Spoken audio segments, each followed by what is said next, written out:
سلام سلام سلام.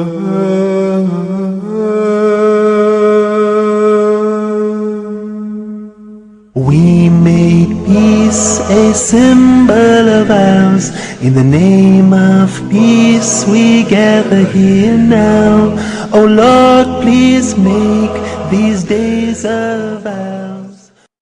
Assalamu alaikum wa rahmatullahi wa barakatuh. I'm Abdul Raheem Green.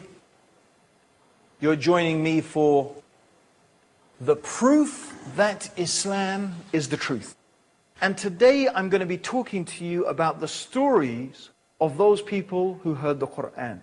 The age of Muhammad, may God's peace and blessings be upon him, was a time when the Arabs were at the peak of their linguistic abilities. Indeed, one of the finest poems ever composed in the Arabic language was done at the time of the Prophet Muhammad sallallahu alaihi wasallam by a man who was contemporaneous to the Prophet.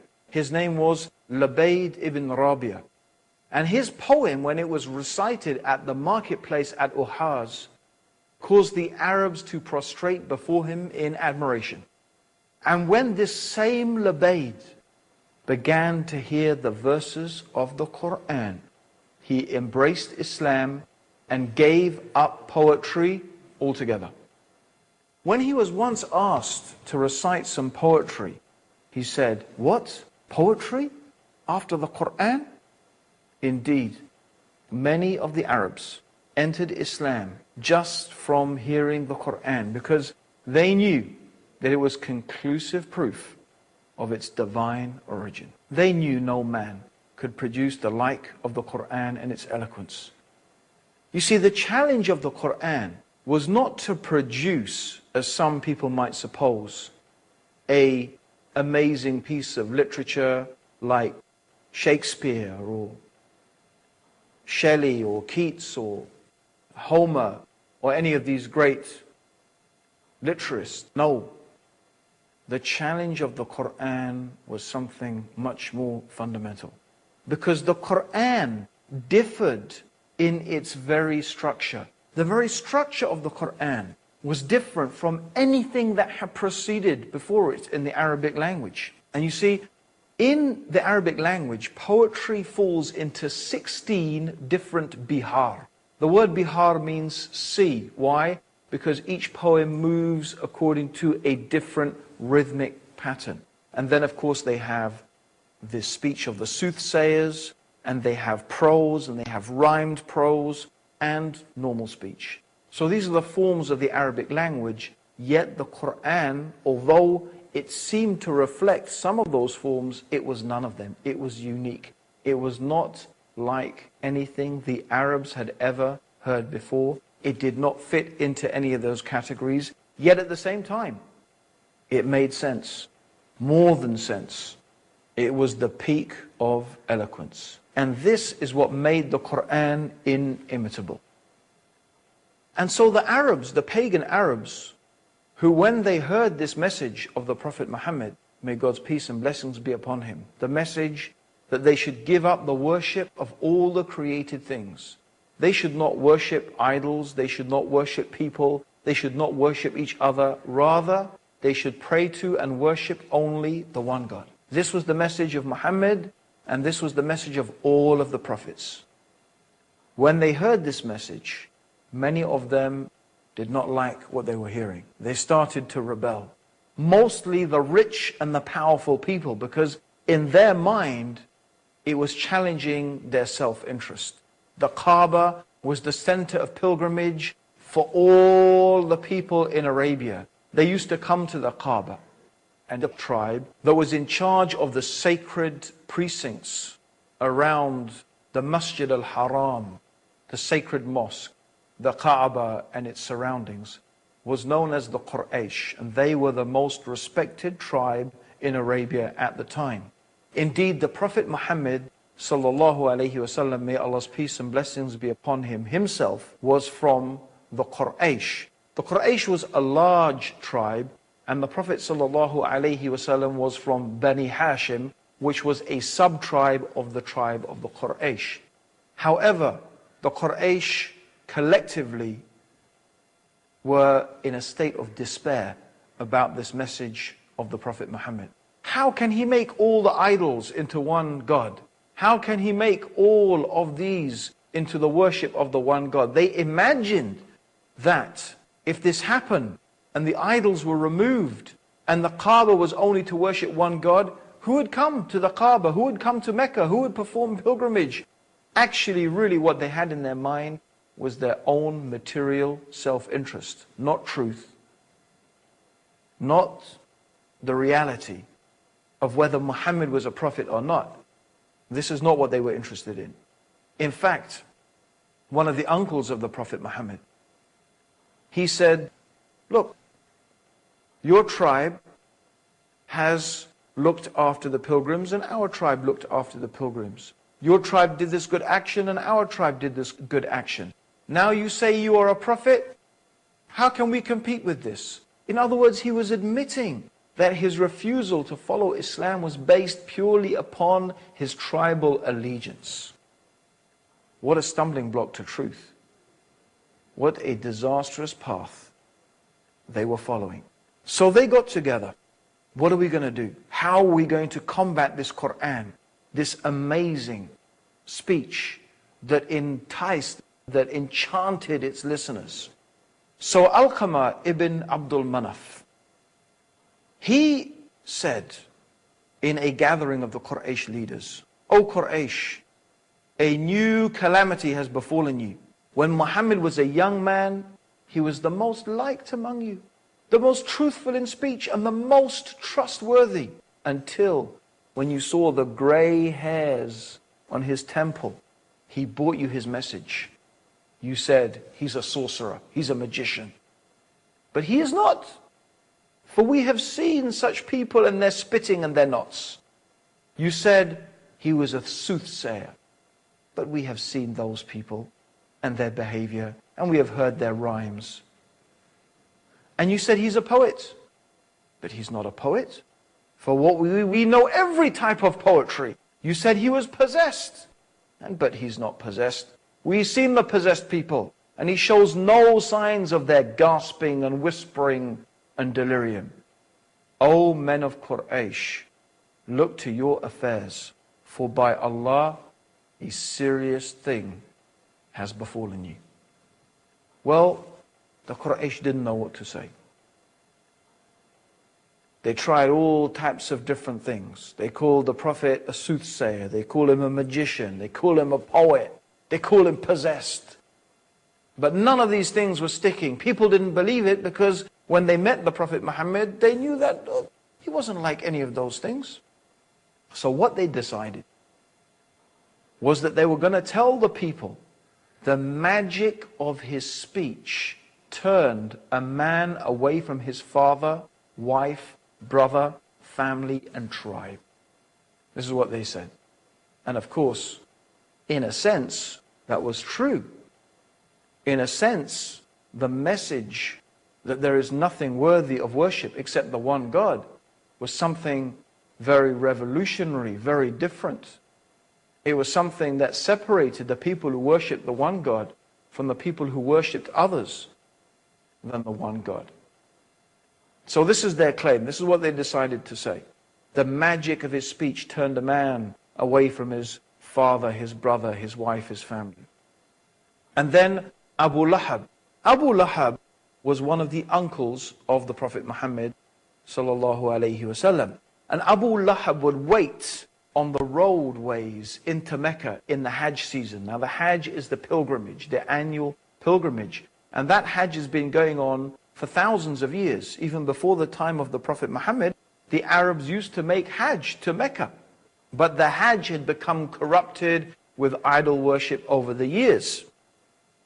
But the people still used to come from all over Arabia to the Hajj, and this was the source of the wealth of the Quraysh, that of course they were so frightened that the message of Islam was going to destroy. I mean, as a side point, look how many people are going to Mecca today. They didn't suffer because of it, did they? Anyway, he went, Abu Lahab, and he used to go and warn people. He used to say, watch out. be careful of this man, Muhammad. You know, he's my nephew. I know, don't listen to him. He's got this speech that if you listen to it, even if you listen to it, you'll be fallen under its spell. Now there was a man. His name was Tufail ibn Amr.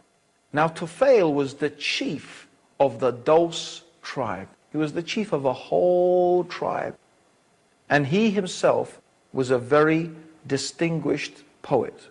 So he was an important man in society, the chief of his tribe. He was a poet, and he was on his way to Hajj. And as he arrived in Mecca, he was accosted by one of these Meccans, telling him all these stories, warning him, said, Muhammad this, Muhammad that, watch out for this man. He's so dangerous, you have to watch out for him. So this is what they were saying. Now I'm going to tell you the rest of his story after the break. Don't go away. Come back, listen to us, listen to this amazing story of Tufail ibn Amr and how he became Muslim by listening to the Quran.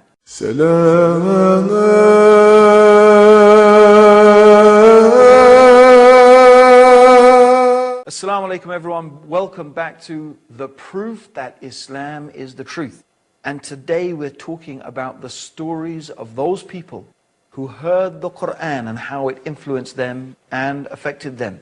And today we're talking about Tufail ibn Amr, the chief of the Daws tribe, he was on his way to make Hajj, pilgrimage to Mecca. And the Quraysh, the leaders of the Quraysh, were waiting for him. They were waiting, telling the people, don't listen to Muhammad. His magic of his speech is going to make you go mad and turn you away from everything that you know and you love. So this is his story. He says, I approached Mecca. As soon as the Quraysh leaders saw me, they came up to me and gave me a most hearty welcome and accommodated me in a grand house. Sure knew how to look after people.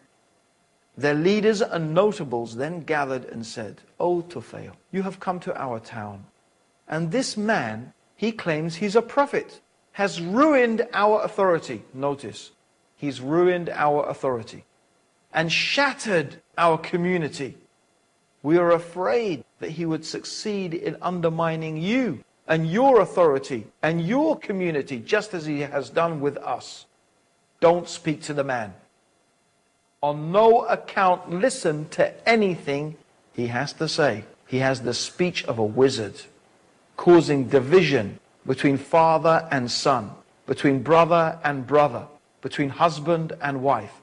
And they kept on telling me the most fantastic stories and scared me by recounting tales of his incredible deeds. I made up my mind then not to approach this man or speak to him or listen to anything he had to say. The following morning, I went to the place of worship, went to the Kaaba and made tawaf around the Kaaba as an act of worship to the idols that we made pilgrimage to and glorified. I put cotton in my ears out of fear that something of the speech of Muhammad might affect me.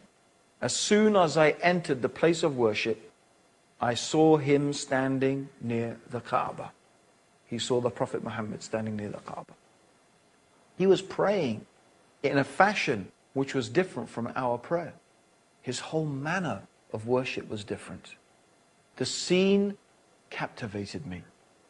His worship made me tremble, and I felt drawn to him despite myself, until I was quite close to him. Notwithstanding the precaution I had taken, God willed that some of what he was saying reached my hearing, and I said to myself, what are you doing, Tufail? You are a perceptive poet. You can distinguish between the good and the bad in the poetry. What prevents you from listening to what this man is saying?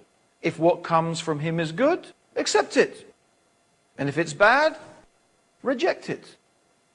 I remained there until the Prophet left for his home. I followed him and he entered his home, and I entered also, and I said, O Muhammad, your people have said certain things about you to me. By God, they kept frightening me with these things and keeping away from your message until I blocked my ears to keep out your words. Despite this, God caused me to hear something of it and I found it good. So tell me more about your mission. The Prophet ﷺ told Tufail about the mission, and Tufail said, and then he recited to me Surah Al-Falaq. And he said, I swear by God, I have never heard such beautiful words before. I had never heard such beautiful words before. Neither was a more noble mission ever described to me. Thereupon I stretched out my hand to him in allegiance and testified that there was none worthy of worship except the one God, and that Muhammad was truly the messenger of God. And that's how I entered the religion of Islam. Even the leaders of the Quraysh were unable to desist themselves from hearing the Quran. Tufail heard the Quran, and as I said, he heard it and he became Muslim. But actually, even the leaders of the Quraysh, they were unable to desist and to resist. In fact, according to the seerah, or the biography of Ibn Ishaq, he mentions one incident when Abu Sufyan, who was one of the leaders of the Quraysh, and Abu Jahl and Abu Akhnas, they sneaked out of their houses in the night to listen to the Prophet reciting the Quran, hiding in their places until dawn. They sneaked out of them and they stayed listening to the Quran until the dawn, hiding. And on the way home, they bumped into each other and they reproached one another, saying, don't you ever do that again. For if one of the weak-minded fools sees you, it will arouse suspicion in their minds. So they all promised. But this happened 3 nights in a row. 3 nights in a row, they snuck out to listen to the Prophet reciting the Quran, and again they bumped into each other until they took a totally solemn oath. They swore that they would never do it again. This is the question, my dear listeners, that I want you to put to yourself. How is it possible for an unlettered and unlearned man, not versed in poetry, to be able to produce a work of unrivaled eloquence and perfect rhetoric, so that even the assembled experts and masters of all the forms of poetry in the Arabic language were unable to produce the like of its smallest chapter? Indeed, they chose to fight the Prophet rather than meet this challenge. The flower of the nobility were killed, their trade and reputation destroyed. How could they choose this rather than count the verses of the Quran? Let us look at another story. This is the story of Umar ibn al-Khattab. He became one of the strongest defenders of Islam. But before that, he was one of the most violent enemies against the Muslims. He took it upon himself to physically abuse and attack the Muslims. And things became so bad for the Muslims that they were forced to flee. And this was something unheard of. That people should flee their own tribes, that they should flee their own people, because the Arabian society was held together by tribalism. But the Muslims were fleeing their own tribes and they fled to go and live in Abyssinia. And when this happened, Umar really began to think about things. And he was really unhappy about it. And the more he thought about it, the more unhappy he got. Until one day he decided, I am going to kill Muhammad. I've had enough. He took his sword and he was on his way to kill the Prophet Muhammad. But on the way, he met one of the people who had become Muslim secretly. And he said to him, where are you going, Umar, with your sword drawn like that? He said, I'm on my way to kill Muhammad. So he started to think, what can I do? And then he remembered that in fact the sister of Umar had already become Muslim. He said, you know what, before you deal with Muhammad, maybe you should deal with your own family first. He said, what do you mean? He said, your sister, she has become Muslim. So Umar was so infuriated. He was so mad. He changed direction, still with his sword drawn. He headed off to his sister's house. He arrived.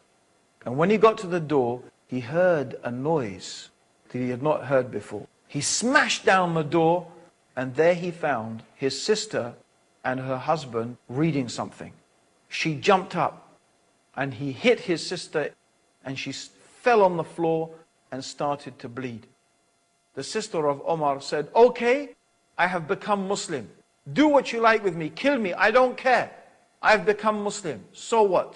And when Omar saw his sister lying there, bleeding and so vigorous and defending herself and not even afraid to die, he calmed down.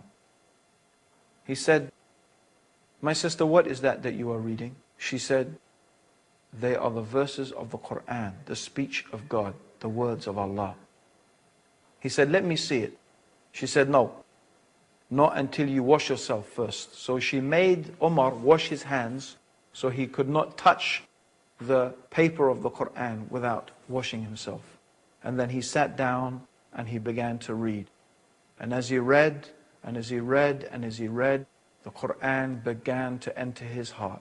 He put the Quran down and he went off. He went to the place where the Prophet Muhammad sallallahu alaihi wasallam was. Where is Muhammad? He said. Their people were saying, Muhammad, it is Omar. He has come. The Prophet said, let him in. Omar came. He said, O Muhammad, I testify and bear witness that there is nothing worthy of worship except the one God, Allah, and I bear witness that Muhammad is the messenger of Allah. And this is how one of the strongest and most vigorous opponents of Islam, Omar, became one of the most strongest and vigorous defenders of Islam. And he is famous until today for his justice and for his piety and for his standing up for the truth.